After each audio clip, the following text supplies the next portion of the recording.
হিন্দুৰ ওপৰত নিৰ্যাতন হৈছিলে দুৰ্গাষ্টমীৰ সময়ত তাক প্ৰতিবাদত আজি হোজাইত আমি ৰেলী কৰিছোঁ। এইটো গোটেই ভাৰতবৰ্ষত বিশ্ব হিন্দু পৰিষদ প্ৰত্যেক জিলা আৰু প্ৰখণ্ড স্তৰত এই প্ৰতিবাদী ৰেলীটো কৰিছে। তাৰে অন্তৰ্গত আজি আমি হোজাইতো প্ৰতিবাদী ৰেলী কৰিছোঁ। যোৱা পৰহি দিনা লংকা আৰু লামডিঙতো আমাৰ এইটো প্ৰতিবাদী ৰেলী হৈছিলে।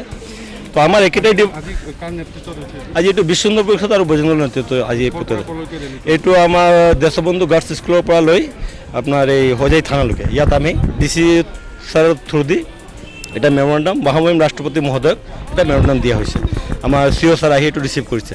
মূল উদ্দেশ্যটো আমাৰ এইটোৱে হ'ল যে আমাৰ বাংলাদেশত নট অনলি বাংলাদেশ য'ত হিন্দু অল্পসংখ্যক আছে তাত য'ত য'ত হিন্দুৰ ওপৰত নিৰ্যাতন চলি আছে বা চলিব নালাগে, কিন্তু বৰ্তমান যিটো নিৰ্যাতন হৈছে বাংলাদেশত তাত হিন্দুৰ সুৰক্ষাটো সুনিশ্চিত কৰিব লাগে।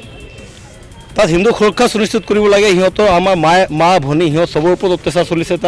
তাত এনেকুৱা যে এটা পৰিয়ালৰ মা আইতা আৰু ছোৱালী তিনিজনৰ একেলগত ৰেপ হৈছে নিষ্কংসভাৱে। আপোনালোকে যদি ইউটিউব এইবিলাক যদি চায় নিষ্কংসভাৱে হত্যা কৰা হৈছে তাত। তো এই হত্যাবিলাক বন্ধ হ'ব লাগে।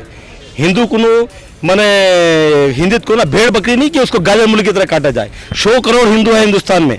जिस दिन ये 100 करोड़ हिंदू अगर जाग गए ना उस दिन देखिए हर क्रिया की स्वाभाविक प्रतिक्रिया होती है। हम नहीं चाहते कि ये प्रतिक्रिया हो, क्योंकि हम हिंदुस्तान में सब मिलकर के रहते हैं और हम चाहते हैं सनातन धर्म हमारा है, हम मानवता का पाठ पढ़ाते हैं। मानवता की हत्या हम कभी बर्दाश्त नहीं कर सकते, जो कि अभी बांग्लादेश में हो रही है। तो उसको हम एकदम बिल्कुल उसकी कठोर भाषा में निंदा करते हैं और हम ये कहते हैं कि वहाँ पे हिंदू की सुरक्षा के लिए कानून लाया जाए।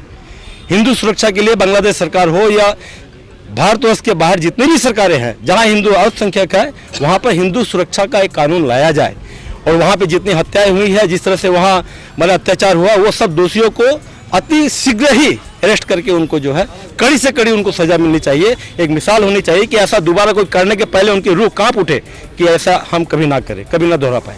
यही हमारी डिमांड है। उनके जितना नुकसान हुआ है, जितना एक व्यक्ति जाने के बाद उसके पैसों से उसके नुकसान की भरपाई नहीं हो सकती, लेकिन फिर भी हम चाहते हैं चूंकि जब व्यक्ति जब जा चुका है तो उनका क्षतिपूर्ण पूरा मिलना चाहिए। उनका वापस उनका संस्थापन के लिए जो व्यवस्था है बांग्लादेश सरकार ले और भारत सरकार इसके लिए बांग्लादेश गवर्नमेंट के ऊपर पूरा दबाव बनाए।